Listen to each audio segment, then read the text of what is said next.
Bueno, pues gracias a todos y a todas por vuestra presencia esta tarde aquí, una tarde, bueno, significativa, no solamente por el frío, ya lo ha comentado Antonio antes, sino por todo lo que acontece este fin de semana, que seguro que nos va a nutrir de interesante información y noticias, ¿no?, que nos tendrán ávidos de saber qué es lo que está pasando y lo que está sucediendo. Y, por tanto, este acto esta tarde, pues, intencionadamente o no intencionadamente, pero creo que aporta una visión completamente distinta, ¿no?, de lo que puede suceder en otros sitios y, por tanto, por ello, especialmente, si cabe, positiva. Bueno, luego, lo segundo, agradecer, por supuesto, a Paco y a Antonio que me hayan pedido si podía decir alguna cosa. La verdad es que no sé si puedo decir mucha cosa, bueno, yo voy a dar una panorámica de cómo está la situación en Europa y alguna cosilla más. Voy a finalizar con algo que ya anticipo al principio, y es que no tengo ninguna certeza. Si alguien piensa que desde aquí yo puedo aportar alguna certeza, alguna respuesta, pues ya les digo que no penséis, no va a ser ni siquiera el objetivo de ello. Sí puedo aportar, espero, algo, una conclusión pequeña al final, muy basada y muy fundamentada en lo único que creo que nos queda de verdad a todos y a todas en estos tiempos líquidos, volátiles y difusos, que es efectivamente la ideología. Y en ella, que es lo que nos queda, pues evidentemente será donde trate de ubicar esta intervención. Octubre de 1917. El gran historiador marxista Henrik Hobsbawm escribió sobre el corto siglo XX, este periodo entre la Primera Guerra Mundial de 1914 y el fin del bloque soviético de 1989. Años en los que millones se sacrificaron por la construcción de un ideal de paz y progreso frente a la barbarie imperialista y fascista del capitalismo. Un sistema cuya victoria significa, hoy lo vemos con claridad, la descomposición de toda humanidad en la violencia, el racismo y la desigualdad. Y esto es exactamente hoy lo que tenemos puesto en nuestro mundo y en nuestro espacio. Y cuando digo en nuestro mundo y en nuestro espacio me refiero a un mundo y a un espacio amplio.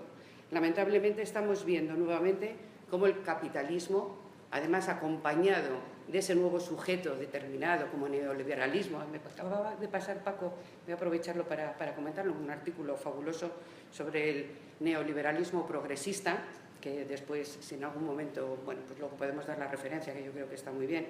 Efectivamente, ese capitalismo que en este momento está imponiendo nuevamente en la sociedad precisamente esa descomposición de toda humanidad, un nuevo ciclo de violencia, auspiciado nuevamente por el imperialismo, un nuevo ciclo de racismo, un nuevo ciclo de xenofobia, un nuevo siglo, un nuevo momento precisamente de desigualdad y un nuevo momento de arrastrar con los elementos fundamentales que son los elementos conseguidos por la clase trabajadora, por la clase obrera. Y lamentablemente, en determinados sitios, además, nos encontramos que un sector no pequeño de la izquierda contribuye, lamentablemente, a poner también o valorar o poner en un cierto valor esta situación lamentable con la que nos encontramos. Si hablamos de Europa y del espacio europeo, nos encontramos que en este momento, ahora mismo, en la actualidad, las tres instituciones, yo no voy a entrar al valor democrático de la Unión Europea, yo creo que aquí de estas cosas estamos todos y todas convencidas y, por tanto, no voy a hacer una referencia a ella. Pero ahora mismo las tres instituciones europeas, que son el Consejo, que es la Comisión y el Parlamento, las tres están gobernadas por la derecha y una derecha, además, muy determinada, ¿no? Acaba de salir, el Consejo está dirigido por Tax, un candidato de la derecha duro, muy derecha. La Comisión está presidida por Juncker, al que todos conoceréis por ser un ministro de Luxemburgo salpicado por un caso de corrupción de los LuxLeaks, de un caso de fiscalidad, de corrupción en la fiscalidad. Y ahora mismo el presidente del Parlamento es Tajani, que viene del partido de Berlusconi en Italia, donde fue ministro, y él es el nuevo presidente del Parlamento Europeo. ¿Qué se ha puesto de manifiesto? Ahí se ha puesto de manifiesto que en este momento hay una ruptura entre lo que era el pacto, la gran coalición, entre la derecha y la socialdemocracia europea. había un pacto entre ambos, entre el Partido Popular Europeo y la socialdemocracia, que adoptaban todas las políticas y validaban todas las políticas que se estaban llevando. En este momento ese pacto se ha roto y, desde luego, lo que no ha tenido la capacidad la socialdemocracia es de hacer ningún giro hacia su izquierda para intentar construir algunos elementos que pudieran ser comunes para la hora de poder desarrollar otro tipo de políticas. Vamos a ver qué es lo que pasa en el futuro. Yo esta mañana reía, bueno, también me reía, pero bueno, me sorprendía, que es lo que quería decir, estas cosas del subconsciente que algunas veces te traicionan. Me sorprendía cuando precisamente determinados dirigentes de la socialdemocracia decían que van a empezar a hacer oposición ahora al Partido Popular Europeo y que van a hacer un papel de oposición. Tarde se presentan estos compañeros a hacer precisamente ese papel de oposición cuando tenemos una sociedad, una Europa absolutamente devastada por la complicidad de sus políticas. Tenemos algunos elementos que no auguran buenas perspectivas en el marco europeo, que son las próximas elecciones que se van a realizar, por ejemplo, en las elecciones en los Países Bajos, donde el Partido de la Libertad parece que va a ganar, un partido de extrema derecha, parece que va a ganar sin ningún tipo de dudas. Una anécdota, bueno, no sé si es una anécdota, pero bueno, una curiosidad cuando menos. En Países Bajos han decidido que el recuento y las votaciones no serán online porque tienen un poco de miedo a que los resultados finales se los hackeen los rusos y, por tanto, pueda haber una resolución de sus elecciones diferente. Esto, que yo lo cuento así y que puede parecer con un cierto sentido de humor, es verdaderamente preocupante y demuestra realmente el estado en el que se está viviendo en la Unión Europea. Llegamos a Francia. En Francia tenemos las elecciones presidenciales.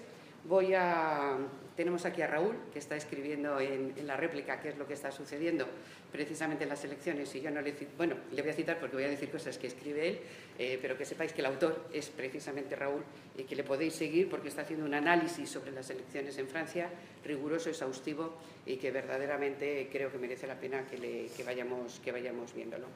Se presentan nuevos actores. Yo no voy a citar a todos. Mélenchon es el representante de la izquierda, no con pocos líos con el Partido Comunista. Ha habido ahí dificultades para poder conjugar una candidatura, pero ahí está Mélenchon.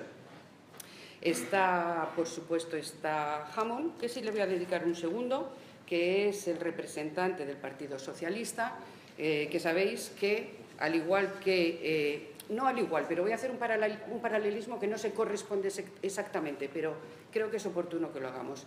No quiero decir que, al igual que Corbyn con el Partido Laborista en Reino Unido o con Sanders en Estados Unidos, no es la misma situación, que los tres perdieron, pero en este caso Hamon se presenta enfrente a lo que sería el aparato del Partido Socialista, enfrente a la posición de Hollande o a la posición de Valls, que hacían una apuesta porque fuera Valls el candidato del Partido Socialista.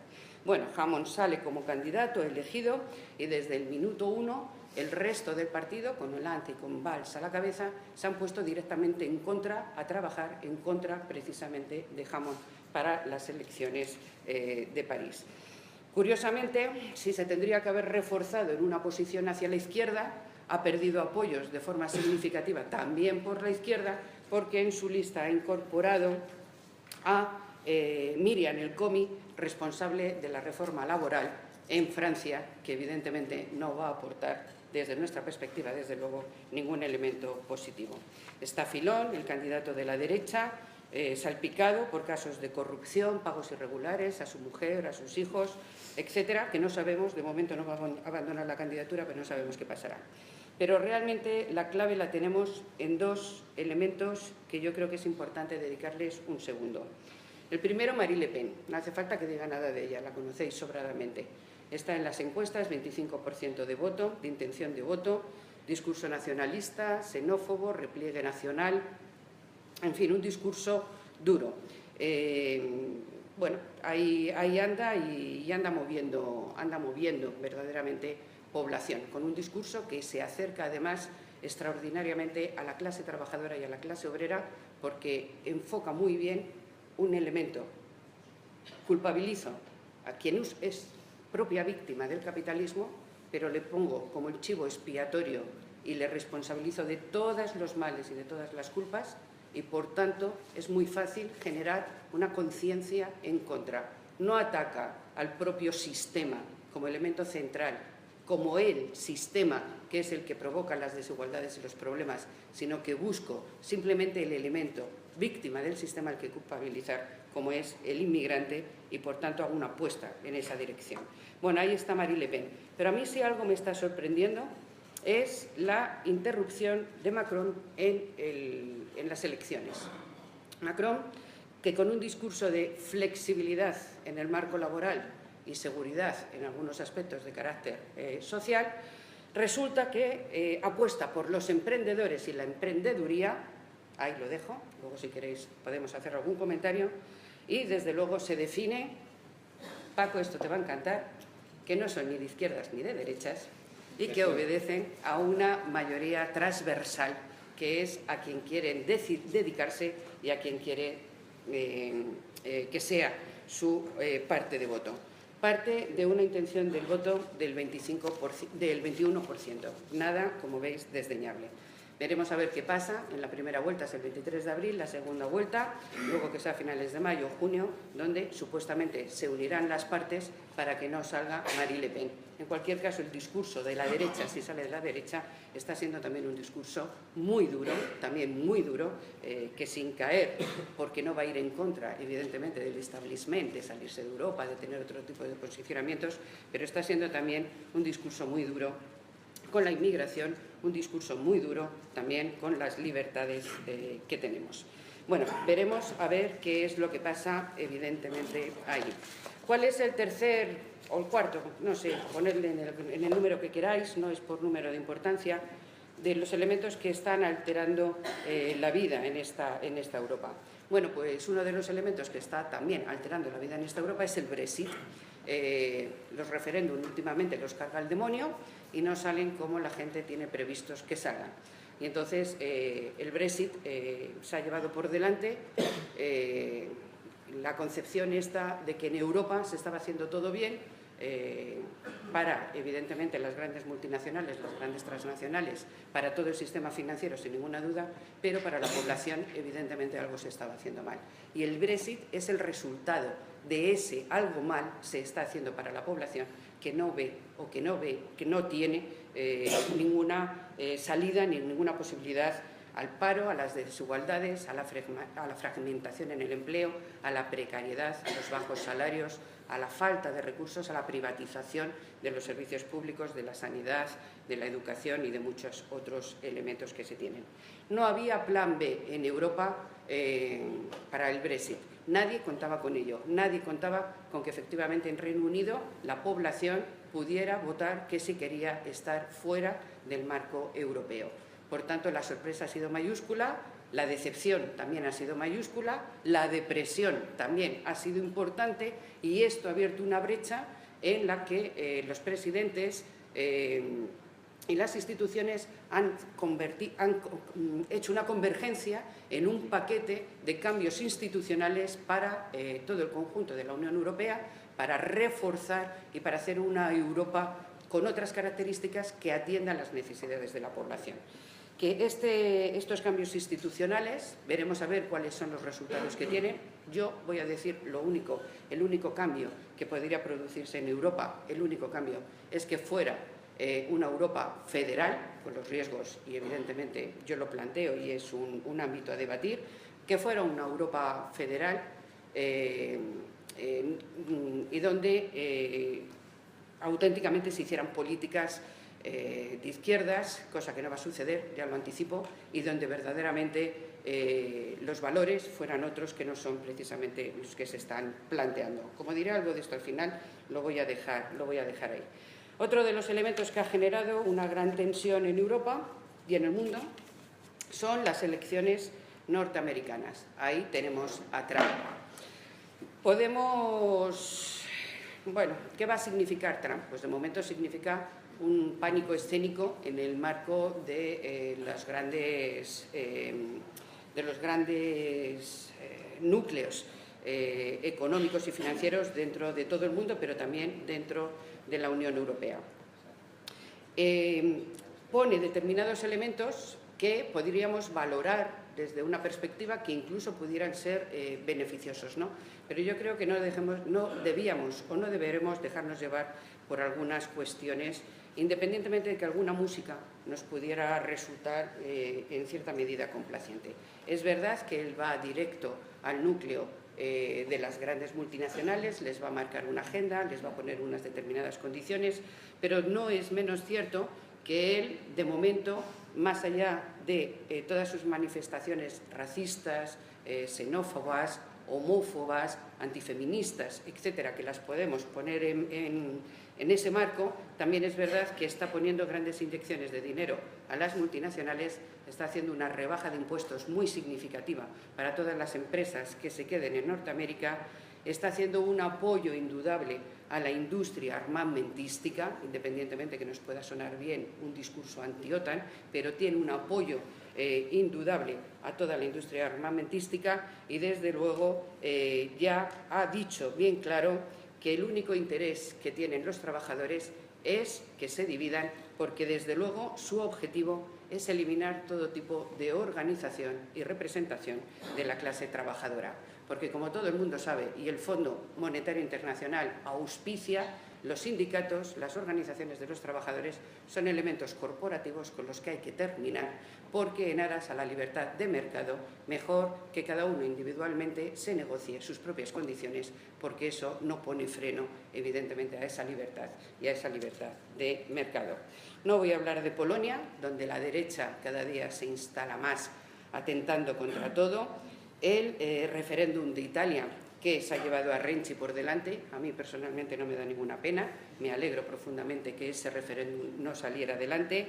El tema de Alemania, que ya veremos qué es lo que pasa. Y, por último, y con esto voy a ir finalizando, la situación que tenemos en Oriente Medio y, en el caso concreto, de Siria. Le voy a dedicar un ratito, porque creo que merece la pena a que le dediquemos un pequeño rato al tema de Siria. Siria, lejos de lo que algunas resoluciones, y ya está, quien quiera entenderlo que lo entienda, promueven, no es un Estado laico, es un Estado aconfesional y multiconfesional, donde se reconocen todas las autoridades religiosas en términos de igualdad, independientemente del peso específico que tenga cada uno de ellos, porque lo que hacen una apuesta es una apuesta de calidad, una apuesta cualitativa y no de carácter cuantitativo. La Hermandad Musulmana ya intentó un primer levantamiento entre 1973 y 1982. Es una aliada de los terratenientes sirios, del liberalismo económico a ultranza, defensora de ese liberalismo económico a ultranza, y ha tenido apoyos innegables desde Estados Unidos y desde la Unión Europea. Pese a la crisis y a la situación económica que en un momento determinado podía tener Siria, la educación y la sanidad son públicas y se subvencionan de una forma importante el pan y la medicina para todas aquellas personas que lo necesitaban en el Estado y lo necesitan en el Estado de Siria. Se pretende, con lo que se está diciendo, una cantonización, como ya se intentó en todo el territorio sirio, precisamente por el imperialismo francés entre los años de 1920 y 1946. Y, por tanto, lo que se está volviendo a hacer en Siria no es nada más que una nueva lucha del imperialismo para conseguir el control del terreno, de los recursos y de una posición privilegiada geoestratégicamente en esta zona del planeta. Y dos cosas de la intervención extranjera. No podemos poner en el mismo plano la intervención de Estados Unidos, la Unión Europea y otros aliados, que en el plano de la intervención que puede producir, en este caso, Rusia, o que puede estar produciéndose por parte de otros aliados.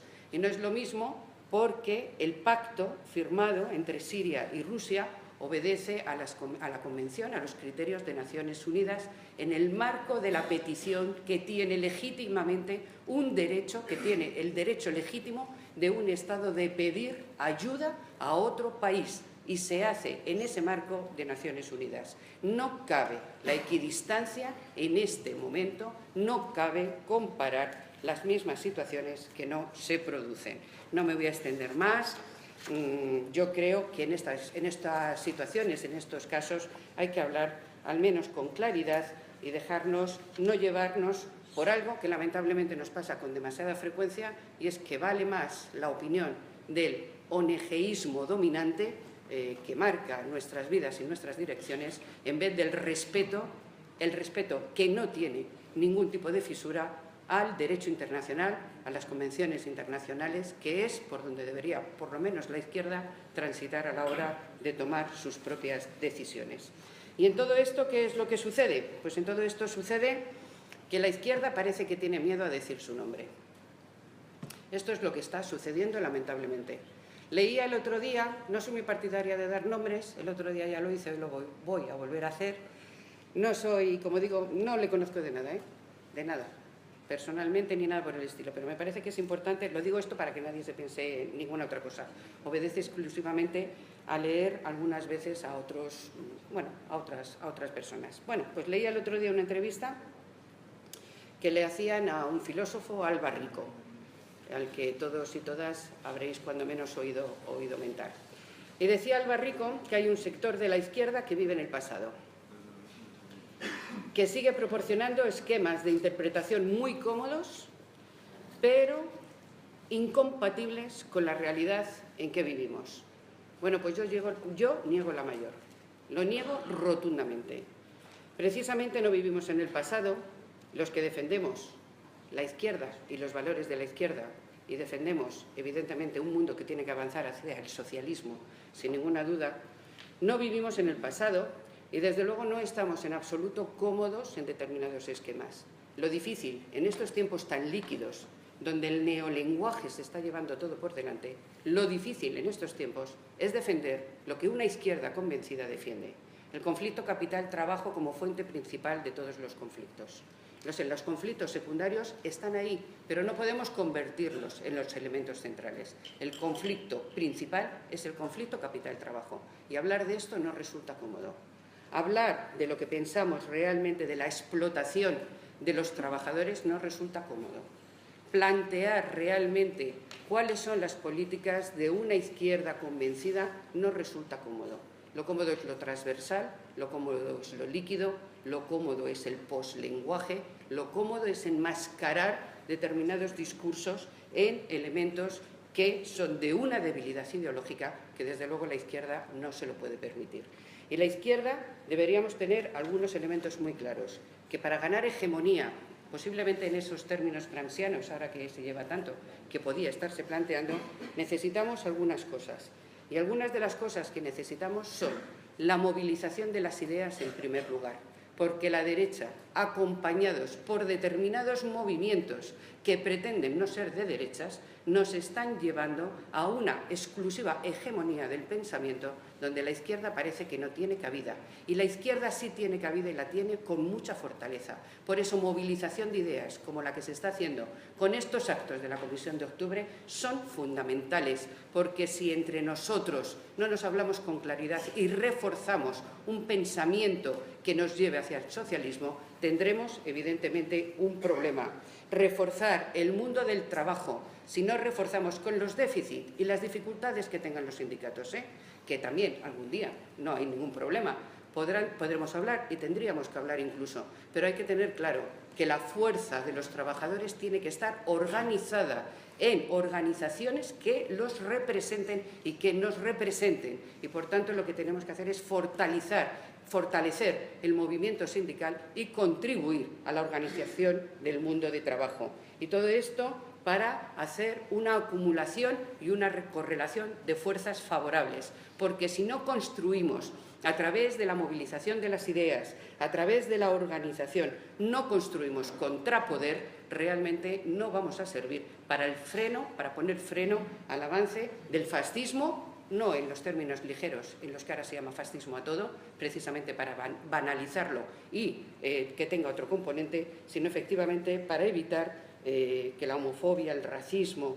el antifeminismo, etcétera, se vayan abriendo camino. Finalizo. Creo que son tiempos difíciles para la ideología, pero por eso precisamente nos tenemos que reforzar en ella, porque en un mundo sin certezas, la fuerza de nuestra ideología es la que va a marcar la dirección en la que tenemos que caminar. Finalizo. No me refiero a todo esto, ni por supuesto a octubre con ninguna nostalgia. En todo caso, por algún tipo particular de nostalgia, una nostalgia de futuro. Yo quiero, evidentemente, que en el futuro haya otra perspectiva. Una nostalgia de un tiempo en que la construcción de una sociedad alternativa no parecía solo necesaria, sino posible. Ahora también. Una nostalgia de que el avance de la tecnología no se viera como una amenaza para el trabajo y la vida de las personas, sino como una afirmación más de su capacidad colectiva de vencer las necesidades que durante siglos atenazaron a la humanidad.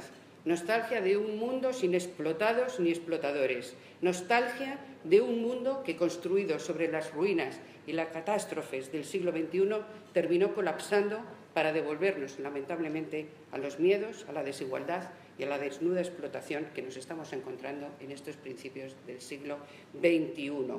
Solo existe una solución: organización de la clase trabajadora para que su conciencia, unidad y movilización progrese hasta la construcción de un mundo distinto, de una sociedad distinta, donde la libertad, la igualdad y la fraternidad no sean eslóganes que se repitan desde púlpitos, mientras que fuera, en el trabajo, en las casas, el miedo a la pobreza y la realidad de la explotación y la subordinación al patrón siguen siendo reales. Construir organización, declararnos abiertamente de izquierdas, defender nuestros ideales, porque solo el socialismo hace compatible los derechos y la felicidad de cada uno con la felicidad de todos, y por eso son nuestros los ideales de 1917. Gracias.